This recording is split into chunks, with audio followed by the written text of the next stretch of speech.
ખેડાના લસુંદ્રામાં પ્રેમ લગ્ન મામલે જે વિવાદ ઉભો થયો હતો તે અંગે દિનેશ ભાંભડિયા અત્યારે પ્રેસ કોન્ફરન્સ યોજી રહ્યા છે। સીધા જઈશું ત્યાં। કોઈ પણ છૂટું કરવું હોય તો 25 લાખ રૂપિયા આપવા પડે। માતા પિતાએ આજીજી કરતા એ લોકોએ ઘરની બહાર કાઢી મૂક્યા અને 4 વાગે ત્યાંથી રિટર્ન આવતા એ લોકોએ એવું કીધું કે હવે તમે તમારી દીકરીને તમે ભૂલી જજો, જો તમે પૈસા નહીં આપો તો તમારી દીકરીના અંશો પણ તમને મળશે નહીં। એવી આપતા અમે ગઈકાલે સાંજે સમાજના તમામ આગેવાનો તાત્કાલિક નડિયાદ પોલીસ સ્ટેશન પહોંચ્યા અને એલસીબી પોલીસ અને કઠલાલ પોલીસને અમે ફરિયાદ આપી। સાંજે અમને જાણવા મળ્યું છે કે દીકરીની હત્યા થઈ હોય એવું અમને આશંકા છે, કારણ કે 15 દિવસના પીરિયડમાં દીકરીને ક્યારેય પણ કોઈ પણ જગ્યાએ કોઈ પણ વ્યક્તિ સમક્ષ, કોઈ પણ પરિવાર સમક્ષ, કોઈ પણ કેન્દ્રની અંદર દીકરીને રજૂ કરવામાં આવતી નથી, જેથી કરીને એ લોકો 2 દિવસનો વારંવાર સમય માંગી રહ્યા છે। અમારી શંકા પરિણામમાં ન ફરી વળે અમને અત્યારે પણ હજી અમારા મનમાં ક્યાંક ને ક્યાંક આશા છે કે અમારી દીકરી જીવિત હશે અને અમને પરત આવશે, પરંતુ એમના જે શબ્દો છે તેને લઈને અમારું બહુ ખૂબ જ અમને ઊંડી શંકા જાય છે કે અમારી દીકરીનું મર્ડર થયું છે। આ વિગતે તમામ ફરિયાદ અમે કઠલાલ પોલીસ અને ખેડા પોલીસને ત્યાં આપેલી છે, પરંતુ એમાં ખેડા પોલીસની અંદર નોકરી કરતા હોય એવા દીકરીને બગાડનાર સમાજના લોકોમાંથી 3 પોલીસ અધિકારીઓ પણ સંડોવાયેલા છે। સાથે સાથે સમાજના જે આગેવાનો કહેવાય છે એમાંથી કચ્છઈ ગામના 3 લોકો અને જે દીકરીને બગાડનાર સાથે સાક્ષીઓ જે છે એ તમામની સામે કાર્યવાહી કરવામાં આવે। અને અમે જે સરકારની નેમ છે, સરકાર જે કહી રહી છે કે અમે નારીઓની સુરક્ષા કરીશું, દીકરીની સુરક્ષા કરીશું, એ સરકારને અમે વિનંતી કરી રહ્યા છે કે અમારી દીકરી જલ્દીમાં જલ્દી અમને પરત સોંપવામાં આવે। લગ્નના બહાને, છેતરપિંડીના બહાને દીકરીને કોર્ટમાં રજૂ કરી અને ફરીથી દબાણ છે રજૂ કરવામાં ન આવે એવી અમારી વિનંતી છે। દીકરી અમને પરત આપવામાં આવે। દીકરી સાથે બહુ મોટી છેતરપિંડી થઈ છે અને જે સ્થિતિમાં હોય તે અમને આજે જ સરકાર અને પોલીસ આ બાબતમાં મદદ કરે છે અને મદદ કરીને અમને તાત્કાલિક અમારી દીકરી પરત આપે એવી અમે આજે અહીંયા રજૂઆત કરી રહ્યા છીએ અને આપના થ્રુ મીડિયા માધ્યમથી વાત કરી રહ્યા છીએ।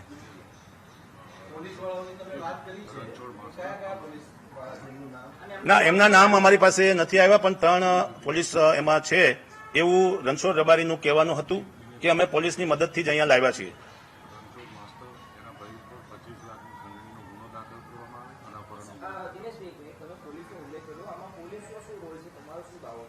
જે 15 દિવસ થયા અને પોલીસ દ્વારા ત્યાં માંગણી કરવામાં આવી, નડિયાદ પોલીસ પણ એમાં મહેનત કરી રહી છે, પરંતુ મોડાસાના વિસ્તારમાં જ્યારે મોડાસા વિસ્તારના પોલીસની અંદર જ્યારે દીકરીને રજૂ કરવામાં આવી તો એ દીકરીમાં રજૂ થનાર પોલીસ અને એની પોલીસની સાથે જોડાયેલા લોકો જે કોઈ છે એ જ દીકરીને બગાડી ગયા છે એવું અમારું સ્પષ્ટ માનવું છે। અને આ વાત રણછોડ ભુવાજી માસ્તરે પોતાના સ્વમુખે સ્વીકારીને અમને કીધેલું હતું કે મને મોડાસા પોલીસ દ્વારા જ અમે રજૂ કરવામાં આવી હતી।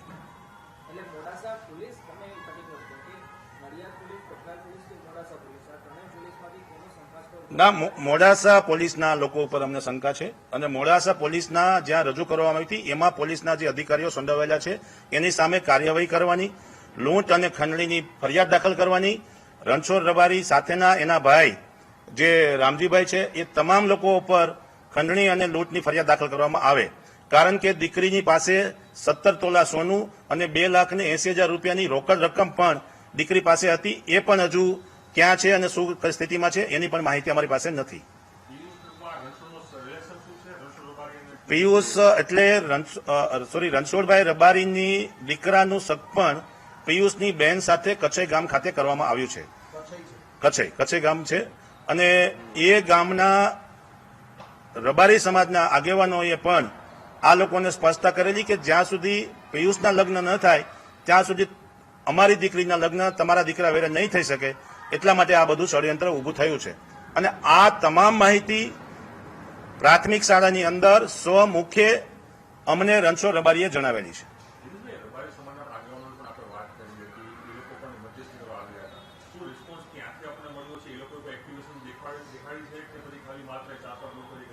રબારી સમાજે જાહેર મીડિયામાં કીધું હતું કે અમારે કોઈની દીકરી જોતી પણ નથી અને અમારે કોઈની દીકરી લેવી પણ નથી. એટલા માટે અમે રબારી સમાજના ઘણા બધા આગેવાનોનો સંપર્ક કર્યો છે અને એ લોકોએ અમને આશ્વાસન પણ આપ્યું કે અમે સમાજના લોકોને વાતચીત કરીશું. પણ દીકરી પાછી આપવાના પ્રશ્ન કરતા પણ દીકરી ક્યાં છે એ વિષય જ ખૂબ જ મહત્વનો છે. દીકરીને કઈ રીતે ગુમ કરવામાં આવી છે, કઈ રીતે એની સાથે અઘટિત ઘટનાઓ બની છે, એને કઈ રીતે દબાણમાં લાવવામાં આવી છે, એ જ અમારો મુખ્ય વિષય છે. એટલા માટે સમાજના આગેવાનોને પણ અમે અપીલ કરીએ છીએ કે દરેક સમાજની વચ્ચે વર્ગ વિગ્રહ ન થાય, સૌહાર્દ જળવાઈ રહે અને દરેકની દીકરી દરેકના સમાજ માટે, દરેક માતા પિતા માટે મહત્વની હોય છે. એટલે દીકરીનો વિષય હોય, આમાં કોઈ પણ બીજી શંકા કુશંકા કર્યા વગર સમાજને આ દીકરી પરત આપવામાં આવે અને જલ્દીમાં જલ્દી આ દીકરીના માતા પિતા શાંતિથી દીકરીને મળી શકે એવા અમારા પ્રયાસો છે. 2,80,000 રૂપિયા કેશ છે અને 17 તોલા સોનું હાથમાં અને જે રીતે એના દાગીનાઓ છે એ દીકરી સાથે લઈને ગઈ છે.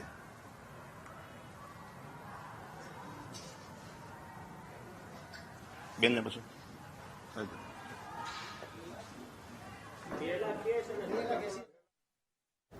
તો લસુંદરા ગામની પાટીદાર દીકરીની હત્યા મામલે પાટીદાર આગેવાન દિનેશ બાંભડિયા લાઈવ જોડાયા હતા અને તેઓએ માહિતી આપી છે. તેઓએ અપીલ કરી છે કે તેઓ દીકરીને પાછા લાવવા માંગે છે. દીકરીને ભાગીને લગ્ન કર્યા હતા.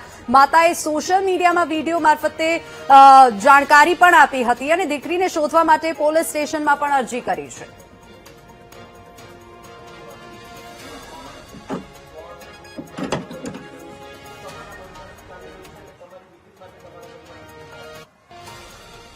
દીકરી માટે તો એ ચિંતા છે સાહેબ, એની સાથે કઈ અઘટના તો નથી ઘટી ગઈ ને. આખી વાત કરો.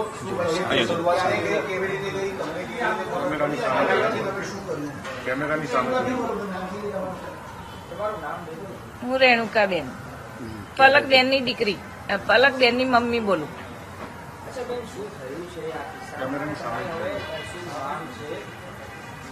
આમાં તમને ક્યારે ખબર પડી કે દીકરી છે? દીકરી ગયા પછી તમે શું કર્યું અને હાલની સ્થિતિ શું થયું? સવારમાં 8 વાગે કોલેજ ગઈ, પછી એ દરરોજ 12:30 ફોન કરતી હતી કે મમ્મી મારું જમવાનું રાખજે. રેગ્યુલર, કોઈ દિવસ એવો નહીં બન્યો કે 18 વર્ષની થઈ સુધી અને કોઈ દિવસ ફોન ના કર્યો હોય. 5 વાગે હોય તો 5 વાગે બોલે કે મમ્મી ઘરે આવું છું. આ કોલેજ ગઈ તઈ એ દરરોજ 12:30 રેગ્યુલર ફોન કરે, મમ્મી મારી કોલેજ છૂટી ગઈ, હું નીકળી ગઈ. તો અમે એનો 12:30 ફોન ના એટલે મેં ફોન કર્યો તો ફોન એનો સ્વિચ ઓફ આવ્યો. પછી હું સતત એનો ફોન કરતી જ રહી. ફોન કર્યા પછી મને થોડું વધારે બીક લાગી કે બસ નહીં મળી હોય, શું નહીં થયું હોય. તો મેં 2:30 વાગે તો મેં રેગ્યુલર ઘરે આવો તો 2:30 વાગે ના આવતા થોડી મને ગભરામણ થવા લાગી.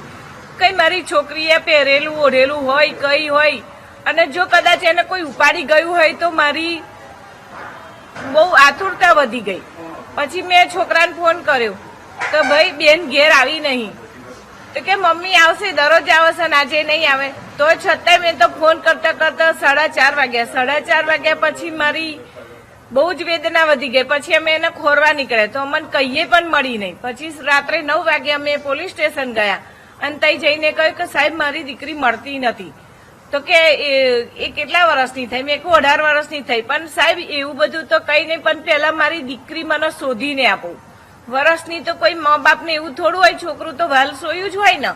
અને એટલી મોટી છોકરી ઘરે ના આવે એટલે, અને કોઈ એવા લક્ષણ નતા કે કોઈ એવી એની આડઅસર કોઈ એવું કશું હતું જ નહીં. તો કદાચ મને એવો એમ કે મારી છોકરીને ઉપાડી ગયા. મેં ફરી બધી આટલી બધી બધા અમારા પાટીદાર સમાજના અમે બધા ખોર કરતા પછી એક દિવસ અમને એવું કહેવામાં આવ્યું વકીલ મારફતે કે તમારી દીકરીએ લગ્ન કરી લીધા. મારી દીકરી એવી હોય તો લગ્ન કરે ને, એને કઈ જોર જબરજસ્તી લગ્ન કરાયો હોય તો શી ખાતરી?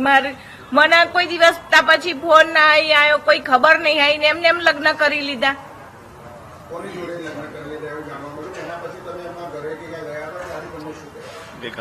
ગઈકાલે અમે ગયા હતા એમના ઘરે, તઈ ખિલોડિયા.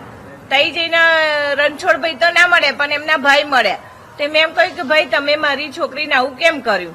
તો કે હવે તમારે છૂટું કરવું હોય તો અમારા સમાજમાં તો 25 લાખ આલવા પડે. મેં કહ્યું એવી તો અમારી પરિસ્થિતિ થોડી હોય ને, અમે થોડા તમારા સમાજના છીએ તેવું બધું હોય. મેં કહ્યું તમે મારી દીકરી મને આપી દો તો કે 2 દિવસ એવું ના ચાલે સાહેબ. એવાય જરની ખોવાઈ તારની 2 દિવસ એવું તો હોતું હશે સાહેબ. આ તો રમકડું છે તે 2 દિવસ હોય. એમને કહો મારી છોકરી મને તરત પાછી આલે.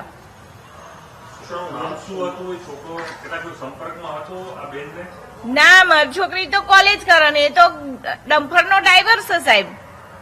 એ તો 7 ધોરણે પાસ નહીં.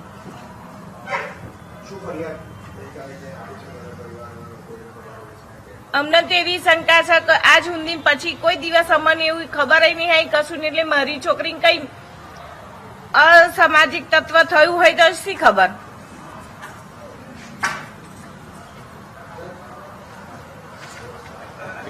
જે પણ છોકરો લઈ ગયો છે એની ઉંમર 32 વર્ષની છે. હા એવું જાણવા મળ્યું. ઉંમર 18 વર્ષની છે. હા આ વિષય જયારે તમારી સામે આવ્યો, તમે બીજી રીતે પણ તપાસ કરી હશે, ત્યારે શું તમે ત્યાં એમના પરિવારજનોને પણ તમે આ વાત મૂકી હશે તો શું કીધું એમને? એ તો આજ કહ્યું કે અમારે આમ તો છૂટું કરવાનું થાય તો 25 લાખ રૂપિયા જોઈએ સાહેબ. અમારો થોડો સમાજ છે હોય તો અમે 25 લાખ આલે અને અમારી જોડે એવી તો એ વિષય અત્યારે આપણે જાણવાનું તપાસ ચાલુ છે.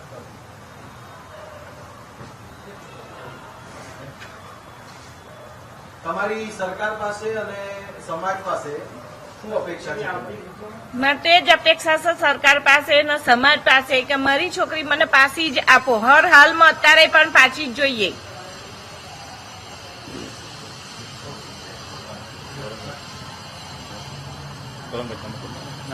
સરકાર પાસે આપણી સ્વતંત્ર